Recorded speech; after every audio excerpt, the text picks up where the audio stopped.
ए प्यार का हो गाइए ना। आइए अरे बाबा के भजन सगरो सुनाता हो सगरो सुनाता पिकअप डीजे देखा बनाता हो देखो बनाता सारा संघटिया जुटल बड़े सा गाँव के चटी पचीलम फुकाता बेल के पतैया पर क्या लिखेगा अरे बेल के पतैया पर शिव लिखाता बाबा के भजन सगरो सुनाता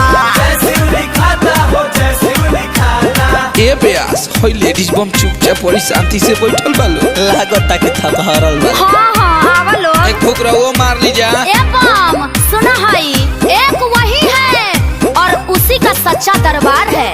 आप जैसे कवरियन को तो गांजा पीने में ही बहार है। बिना खींचा ले चिलम बोलेंगे क्या बोलोगी क्या सुनोगी बिना खींचा ले चिलम बोलेंगे डर मत बोला।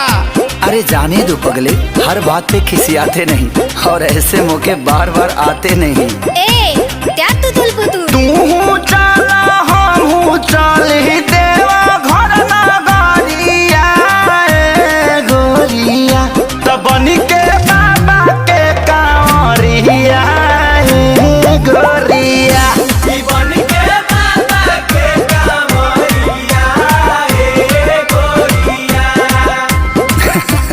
थोड़ा बुरा हो थोड़ा अच्छा हूँ जैसा भी हूँ महादेव तेरा ही तो बच्चा हूँ कि चार ओरी लौके गेरुआ रंग मन हरसायो जी कि बड़ी भाग से सवानावा है आयो जी करिया करिया में घबुनी बरसायो जी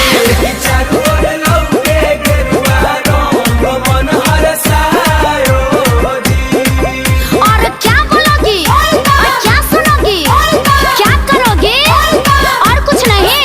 अरे चलत पौआ में पर गइल छाला अरे तनिका दया कई दिए बाबा डमरू वाला आज तनिका दया कई दिए बाबा डमरू वाला। अरे अखिल सिखे सारी के दहवा भरोसा अरे नाम लायर भंगिया के पार करे है सब कोसा अरे नाम लायर भंगिया के पार करी है सब कोसा।